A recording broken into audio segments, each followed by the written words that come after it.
आज की कहानी है चार मूर्ख भाई चले बेचने घोड़ा। बहुत ही हंसपद किस्सा है। आप सुनेंगे तो हंसते हंसते लोटपोट हो जाएंगे।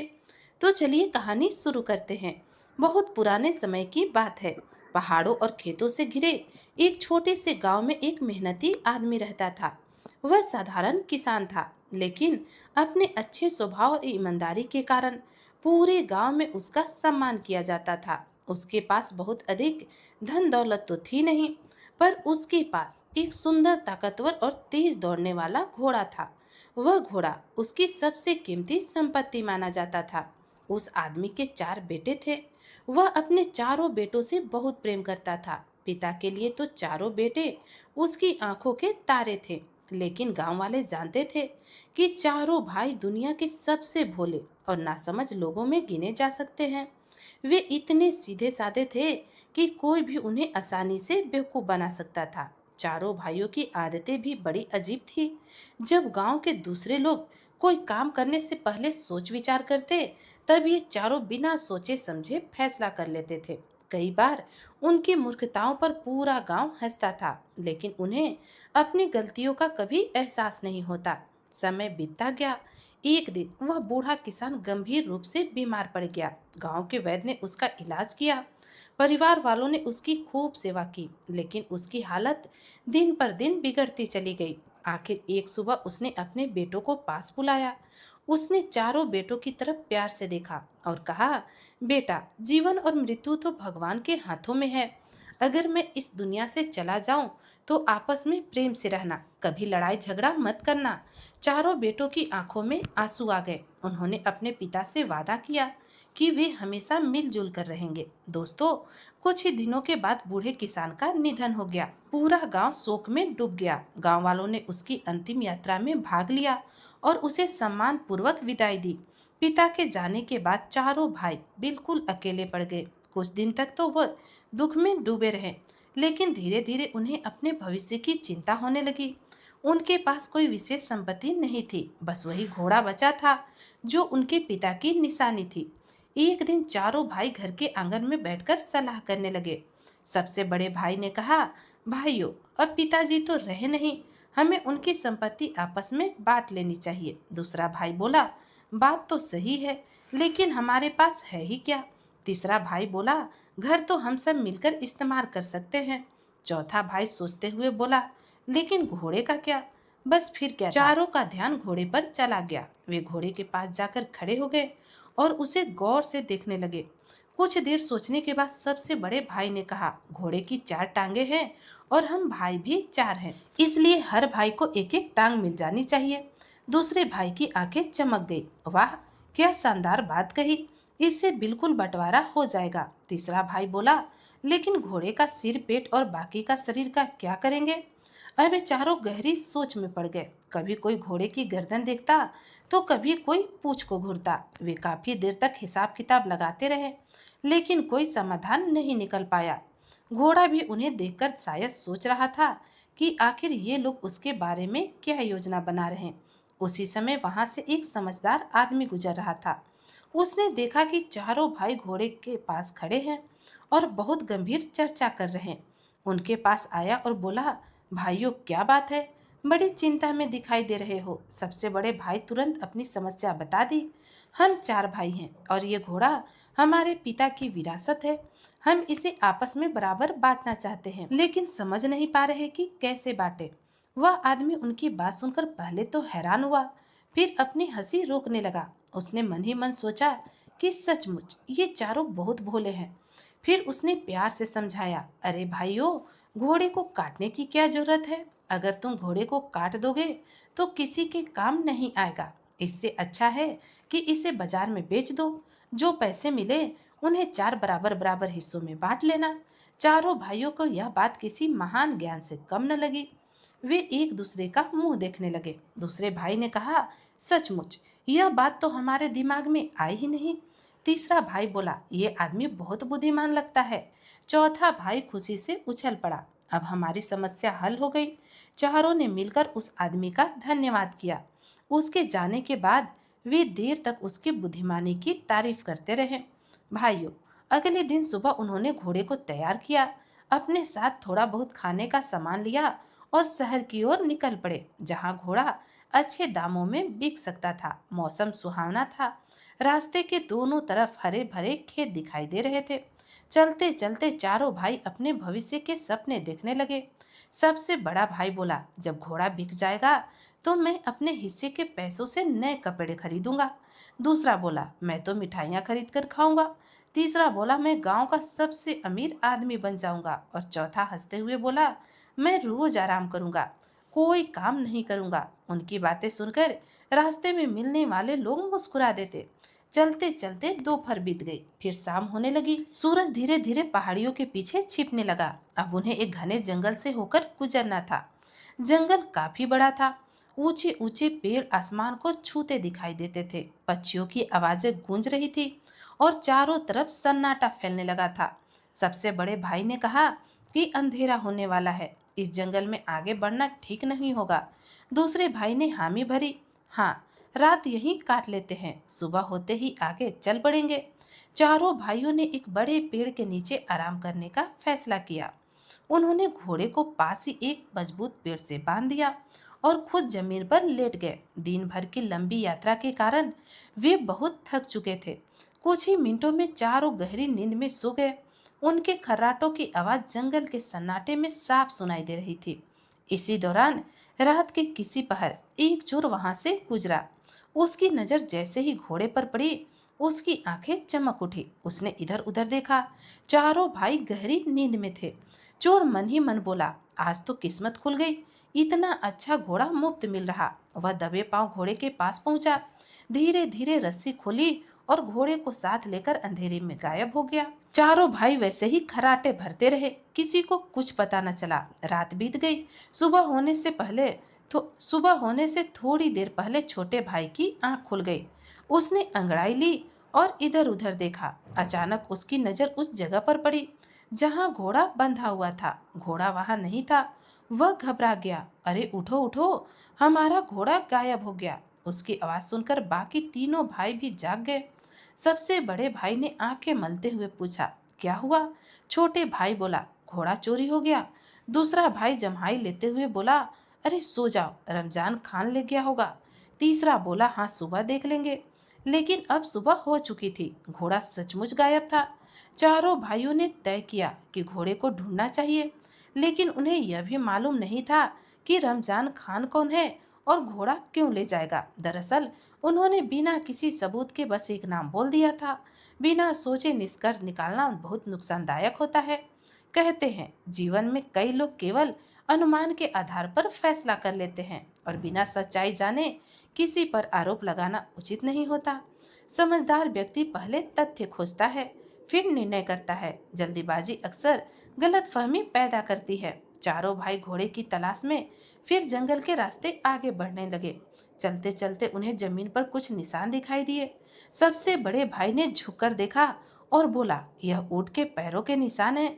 दूसरे भाई ने भी निशानों को देखा और बोला, और ये ऊंट नर ऊंट था। तीसरा भाई कुछ दूर तक निशानों को देखता रहा, फिर बोला, मुझे लगता है ये ऊंट एक आंख से अंधा था। चौथा बोला, और इसकी रस्सी भी टूटी थी। चारों भाई अपनी अपनी बातें कर आगे बढ़ गए। उन्हें खुद भी नहीं मालूम था कि वे जो कह रहे हैं वे कितना सही है। कुछ दूर जाने के बाद उन्हें एक आदमी मिला। वह बहुत परेशान दिखाई दे रहा था। उसने दौड़कर पूछा, भाइयों, क्या तुम लोगों ने कहीं मेरा ऊँट देखा? पहला भाई बोला, क्या वह नर ऊँट था? आदमी हैरान रह गया। हाँ। दूसरा भाई बोला, क्या वह एक आंख से अंधा था? उस आदमी की आंखें फैल गई। बोला, बिल्कुल हाँ। तीसरा भाई बोला, और उसकी रस्सी भी टूटी हुई थी। अब तो वह आदमी पूरी तरह चौंक गया। हाँ हाँ, वही मेरा ऊँट है, जल्दी बताओ वो कहाँ है? चारों भाई एक साथ बोले, हमने तो ऊँट नहीं देखा। यह सुनते ही ऊँट का मालिक गुस्से में लाल हो गया। ये कैसी बातें करते हो? तुमने मेरे ऊँट की पूरी पहचान बता दी और फिर कहते हो कि ऊँट नहीं देखा। चारों भाई बोले, सच कह रहे हैं, हमने ऊँट नहीं देखा। लेकिन वह आदमी वह बात मानने को तैयार ही नहीं था। उसे पूरा यकीन हो गया था कि ऊँट इन्हीं लोगों ने चुराया है। वह बोला, चलो बादशाह के पास, वही फैसला करेंगे। चारों भाई भी उसके साथ चल पड़े। रास्ते भर सोचते रहे कि आखिर ये आदमी इतना नाराज क्यों है। कुछ दूर आगे बढ़े तो जमीन पर उन्हें पैरों के कुछ निशान दिखाई दिए। पहला भाई बोला, यह किसी औरत के पैरों के निशान हैं। दूसरा बोला, वह घर से नाराज होकर निकली है। तीसरा बोला, मुझे लगता है वह गर्भवती है। चौथा बोला, और जल्दी जल्दी कहीं जा रही। वे बातें करते हुए आगे बढ़ने लगे। अचानक सामने से एक आदमी भागता हुआ आया। अचानक सामने से एक आदमी भागता हुआ आया। उसका चेहरा चिंता से भरा हुआ था। उसने पूछा, भाइयों, क्या तुम लोगों ने किसी औरत को यहाँ से जाते देखा है? पहला भाई बोला, क्या वह घर से नाराज होकर निकली थी? आदमी ने तुरंत सिर हिलाया। हाँ। दूसरा बोला, क्या वह गर्भवती थी? जवाब दिया, हाँ बिल्कुल।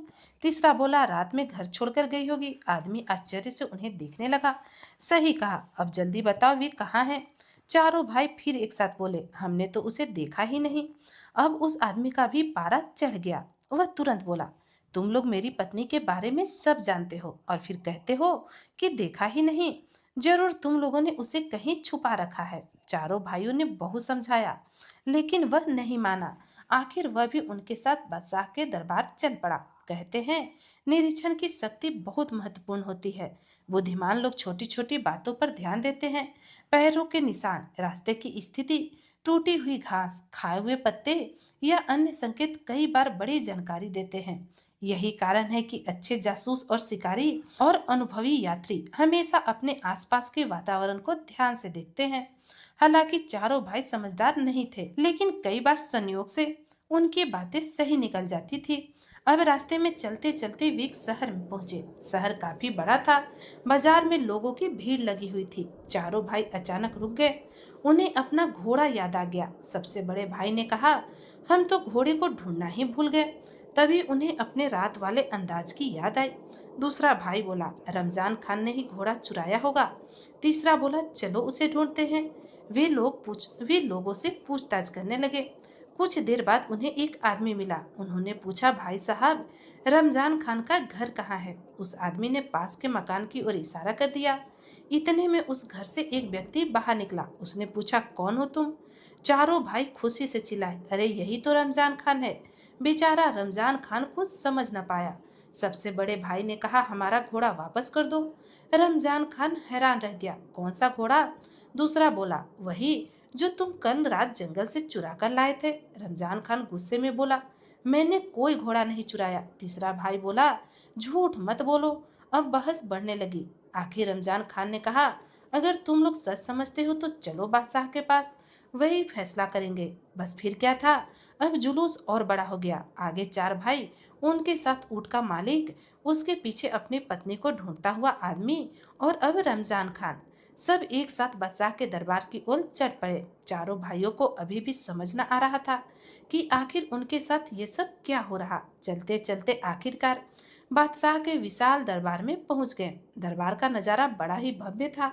चारों तरफ सैनिक खड़े थे। मंत्री अपनी अपनी जगह पर बैठे थे और बीच में सोने के सिंहासन पर बादशाह विराजमान था। चारों भाइयों ने जीवन में पहली बार इतना बड़ा दरबार देखा था। उनकी तो घिघी बंध गई। वे एक दूसरे का मुंह देखने लगे। बादशाह ने गंभीर आवाज में पूछा, तुम लोग कौन हो और यहाँ किस लिए आए हो?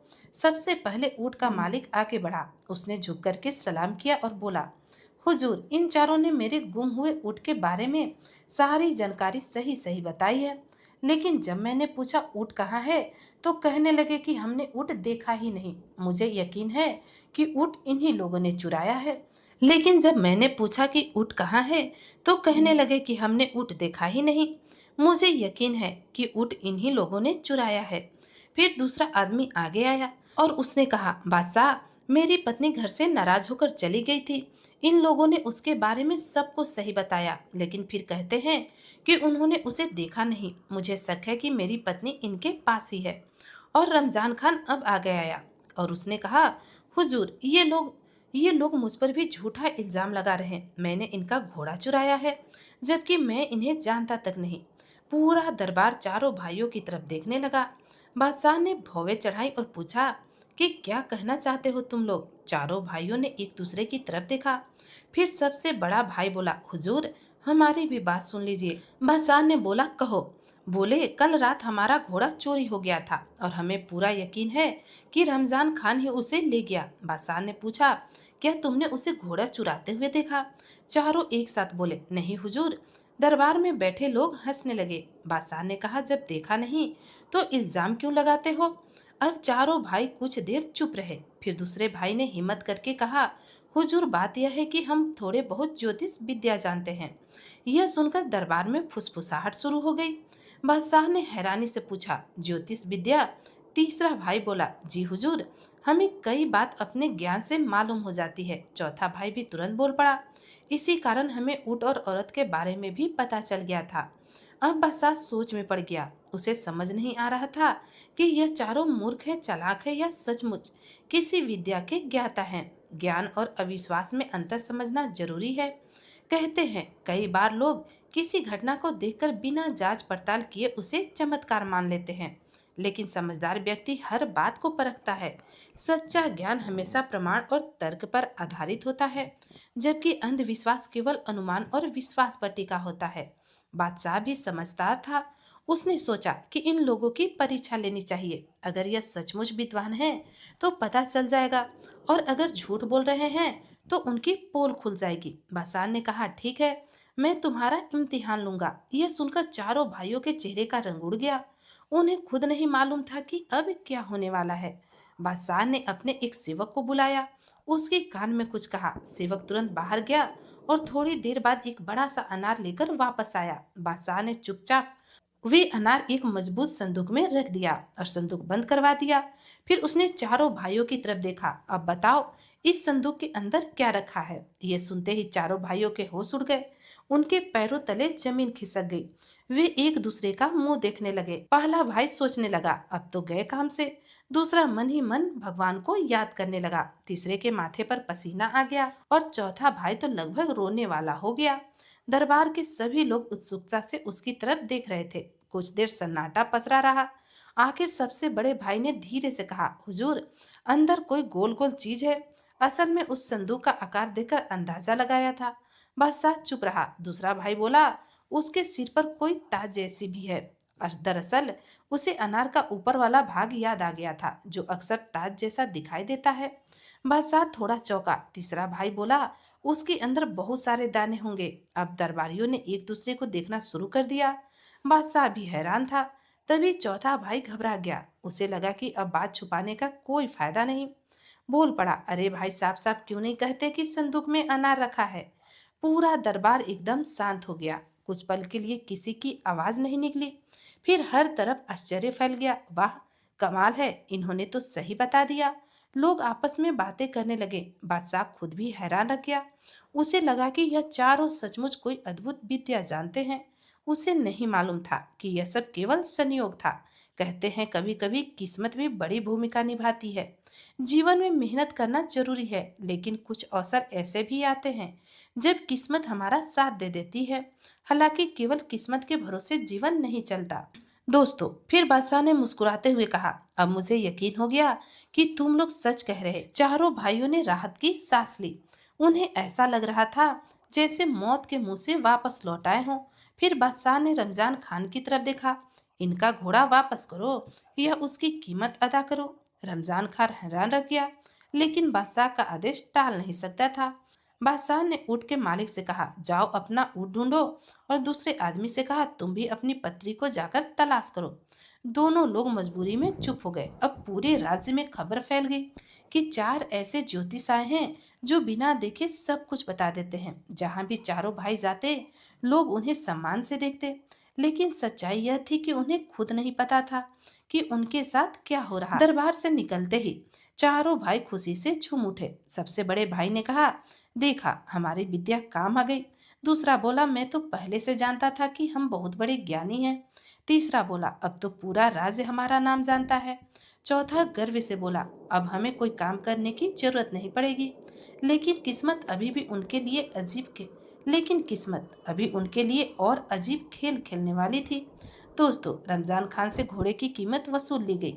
चारों भाइयों ने उन पैसों से कई भेड़ें और बकरियां खरीद ली। उन्हें लगा कि अब वे आसानी से अमीर बन जाएंगे। खुशी खुशी अपने गांव की ओर चल पड़े। रास्ते भर वे अपनी तारीफ करते रहे। सबसे बड़ा भाई बोला, देखा, बादशाह भी हमारी विद्या से प्रभावित हो गया। दूसरा भाई बोला, अब तो हम लोग बड़े ज्ञानी समझे जाएंगे। तीसरा बोला, मुझे तो लगता है कि जल्द ही हमें राज दरबार में नौकरी मिल जाएगी। चौथा भाई हंसते हुए बोला, और तब हम आराम से जिंदगी बिताएंगे। बातें करते करते वे घने जंगल में पहुंच गए। दोपहर का समय था, गर्मी काफी थी, लेकिन जंगल में बड़े बड़े पेड़ों की छाया और ठंडी हवा के कारण मौसम सुहावना लग रहा था। चारों भाई काफी थक चुके थे। उन्होंने सोचा कि थोड़ी देर आराम कर लिया जाए। भेड़ बकरियों को पास ही चरने के लिए छोड़ दिया गया और चारों भाई जो थे एक पेड़ के नीचे लेट गए। कुछ ही देर में वे गहरी नींद में सो गए। काफी समय बाद सबसे छोटे भाई की आंख खुली। उसने सामने देखा तो एक बकरी का बच्चा पिछली टांगे उठाकर एक पेड़ के तने से पत्तियां खाने की कोशिश कर रहा था। दूसरी तरफ कुछ भेड़ें जुगाली कर रही थी और उनके मुंह लगातार हिल रहे थे, लेकिन उस भाई की समझ तो निराली थी। वह घबराकर उठा और धीरे से बाकी भाइयों को जगाने लगा। उठो, जल्दी उठो। बाकी भाई भी घबराकर उठ बैठे। क्या हुआ? छोटा भाई बोला, बकरियां पेड़ के डंडे तोड़ रही और भेड़ें हमें मारने की योजना बना रही। तीनों भाई डर गए। उन्होंने दूर खड़ी भेड़ों को देखा जो जुगाली करते मुंह चला रही थी। उन्हें लगा कि सचमुच कोई गुप्त सलाह चल रही है। चारों ने एक दूसरे की तरफ देखा और फिर बिना एक पल गवाए वहां से भाग निकले। कहते हैं डर और भ्रम इंसान से गलत फैसले करवाते हैं। जब मन में डर बैठ जाता है तो साधारण चीजें भी खतरनाक लगने लगती है। कई बार लोग बिना सच्चाई जाने ही डर जाते हैं और फिर ऐसे फैसले लेते हैं जिनका कोई तर्क नहीं होता। इसलिए किसी भी परिस्थिति में पहले स्थिति को समझना चाहिए, फिर निर्णय लेना चाहिए। अभी चारों भाई जान बचाने के लिए भागते जा रहे थे। तभी एक भेड़ उनके पीछे पीछे दौड़ने लगी। असल में वह अपने झुंड से अलग नहीं होना चाहती थी, लेकिन भाइयों ने समझा कि हमला होने वाला है। सबसे बड़े भाई एक पत्थर उठाया और पूरी ताकत से भेड़ की तरफ फेंक दिया। पत्थर सीधा भेड़ को लगा। बेचारी भेड़ वहीं गिर पड़ी। एक को तो मैंने मार गिराया, अब जल्दी भागो, कहा। चारों तेजी से भागने लगे। काफी दूर पहुंचने के बाद उनकी सांस फूल गई। वे एक पेड़ के नीचे बैठ गए। तभी दूसरे भाई ने कहा, देखो, कहीं हम में से कोई पीछे तो नहीं रह गया। अब शुरू हुई उनकी एक और महान मूर्खता। सबसे बड़े भाई ने गिनती शुरू की, 1 2 3। वह खुद को गिनना भूल गया। अरे, हम तो 3 ही हैं। बाकी भाई घबरा गए। दूसरे ने गिनती की, उसने भी खुद को नहीं गिना। फिर वही नतीजा 3 का। तीसरे और चौथे भाई ने भी यही गलती दोहराई। अब चारों को यकीन हो गया कि उनका एक भाई रास्ते में कहीं खो गया। वे बैठकर रोने लगे। उसी समय एक घुड़सवार वहां से गुजर रहा था। उसने चारों को रोते हुए देखा तो पास आया और बोला, क्यों रो रहे हो भाई? उन्होंने पूरी कहानी सुना दी। घुड़सवार तुरंत समझ गया कि ये दुनिया के सबसे भोले लोग हैं। सबसे बड़े मूर्ख विद्वान यही दिखाई दे रहे हैं। वह मुस्कुराया और बोला, अगर मैं तुम्हारा चौथा भाई ढूंढ दूं तो मुझे क्या दोगे? चारों बोले, हम तो तुम्हारे गुलाम बन जाएंगे। घुड़सवार ने कहा, ठीक है। उसने एक एक करके चारों को गिना, 1 2 3 4। चारों भाई खुशी से उछल पड़े। मिल गया, हमारा भाई मिल गया। उन्हें आज तक समझ नहीं आया कि वह भाई कहीं गया ही नहीं था। कहते हैं ना, अगर इंसान गिनती और साधारण वाली बात ठीक से ना जानता हो तो उसे हर कदम पर परेशानी उठानी पड़ती है। शिक्षा केवल नौकरी पाने के लिए नहीं होती, बल्कि सही सोच और सही निर्णय लेने की क्षमता भी देती है। अब वे चारों भाइयों ने अपना वादा निभाया और घुड़सवार के साथ चल पड़े। रास्ते में उन्हें वह मरी हुई भेड़ दिखाई दी। वे बोले, यही वे दुश्मन थी जो हमें मारना चाहती थी। घुड़सवार ने सिर पकड़ लिया, लेकिन कुछ न बोला। थोड़ी देर बाद वे उस जगह पर पहुंचे जहां बाकी भेड़ बकरियां आराम से चल रही थी। घुड़सवार गया और उन्हें प्यार से सिर पर हाथ फेरने लगा। फिर भाइयों से बोला, अब इनमें सुलह हो गई है, यह तुम्हें नुकसान नहीं पहुंचाएंगी। चारों भाई बहुत खुश हुए। उन्हें लगा घुड़सवार कोई बहुत बड़ा जादूगर है। इसके बाद सभी घुड़सवार के घर पहुंच गए। घुड़सवार ने सोचा कि इनसे कुछ काम करवा लिया जाए। चारों को अलग अलग जिम्मेदारियां सौंप दी। पहले से कहा, मेरी भेड़ों को चराने ले जाओ। दूसरे से कहा, बैलों के लिए घास लाओ और चारा तैयार करो। तीसरे से कहा, मेरी बूढ़ी माँ बीमार है, उसका ध्यान रखना, याद रहे उस पर मक्खी भी ना बैठे। और चौथे से कहा, गेहूं की फसल काटकर एक जगह जमा देना। यह कहकर वह अपने काम पर चला गया। अब मूर्खों का नया अध्याय शुरू हुआ। जिस भाई को बूढ़ी माँ की देखभाल का काम मिला था, वह हाथ में डंडा लेकर बैठ गया। जैसे ही कोई मक्खी बूढ़ी औरत के चेहरे पर बैठती, वह पूरी ताकत से डंडा मार देता। मक्खी उड़ जाती, लेकिन डंडा बेचारी बूढ़ी माई को लगती। वह दर्द से चिल्लाती, लेकिन भाई को लगता वह अपना काम ईमानदारी से कर रहा।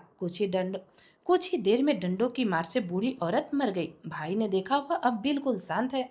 उसने सोचा अब तो आराम से सो रही, और उसने उन पर चादर डाल दी। अब दूसरे भाई ने सोचा बार बार बैलों को चारा खिलाना बहुत बड़ी काम है। उसने दोनों बैलों के मुंह घास और भूसे में फंसा दिए और खुद आराम से बैठ गया। उसे लगा अब बैल लगातार खाते रहेंगे, लेकिन बेचारे जानवर जो थे दम घुटने से मर गए। इधर चौथे भाई ने गेहूं की फसल देखी। उसने सोचा कटाई ढुलाई और भंडारण में बहुत मेहनत लगेगी, क्यों न गेहूं को यहीं भून दिया जाए। यह सोचकर उसने पूरी फसल में आग लगा दी। कुछ ही देर में महीनों की मेहनत राख हो गई। उधर भेड़ों को चराने गया भाई एक नई मुसीबत पैदा कर रहा था। अचानक जंगल में एक भेड़िया निकला और एक एक भेड़ को खाने लगा। भाई ने सोचा इस गांव के कुत्ते कितने भूखे हैं, बेचारे कई दिनों से खाना नहीं खाए पाए होंगे। और वह आराम से बैठा रहा। थोड़ी देर बाद लगभग सारी भेड़ें खत्म हो गई। शाम को घुड़सवार जो था घर लौटा। सबसे पहले अपनी माँ के बारे में पूछा तो भाई बोला, जनाब सुबह से आराम कर रही, जब चादर हटाई तो बूढ़ी माँ मृत पड़ी थी। घुड़सवार के पैरों तले जमीन खिसक गई। फिर बैलों को देखा तो वे भी मर चुके थे। खेत को देखा तो वो भी पूरी तरह जल चुकी थी। और जब भेड़ों के बारे में पूछा तो पता चला कि उन्हें भूखे कुत्तों ने खा लिया। अब घुड़सवार अपना सिर पकड़कर बैठ गया। अब उसे समझ न आ रहा था कि रोए, चिल्लाए या हंसे। इसे कहते हैं जिम्मेदारी का मतलब केवल काम करना नहीं होता। किसी भी जिम्मेदारी को निभाने के लिए समझदारी, सावधानी और विवेक की जरूरत होती है। केवल मेहनत काफी नहीं होता, अगर समझ ना हो तो अच्छा इरादा भी नुकसान पहुंचा सकता है। घुड़सवार ने फिर गहरी सांस ली। वह समझ गया कि चारों बुरे नहीं, लेकिन इतने मूर्ख हैं कि जहां जाएंगे नुकसान ही करेंगे। इसके बाद जो कुछ कब्रिस्तान में हुआ, बूढ़ी औरत के लाश के साथ, और जिस तरह उन्होंने दूसरी बूढ़ी औरत को पकड़कर घुड़सवार की मां बना दिया, उससे घुड़सवार का धैर्य पूरी तरह खत्म हो गया। आखिरकार उसने चारों भाइयों को घर से बाहर निकालते हुए कहा, तुम लोगों ने मेरी माँ, मेरे बैल और मेरी फसल, मेरी भेड़ सब बर्बाद कर दी। अब तुम चारों यहाँ से चले जाओ। चारों भाई वहां से चुपचाप निकल गए, और उन्हें आज भी यही लगता रहा कि उन्होंने कोई गलती नहीं की। और इसी तरह उनकी मूर्खताओं से भरी यह हास्यपूर्ण कहानी समाप्त होती है। तो दोस्तों, ये कहानी हमें सिखाती है बिना समझ के किया गया काम नुकसान पहुंचाता है। तो दोस्तों, यही थी कहानी चार मूर्ख भाइयों की। उम्मीद करती हूँ कि यह कहानी आपको बहुत अच्छी लगी होगी।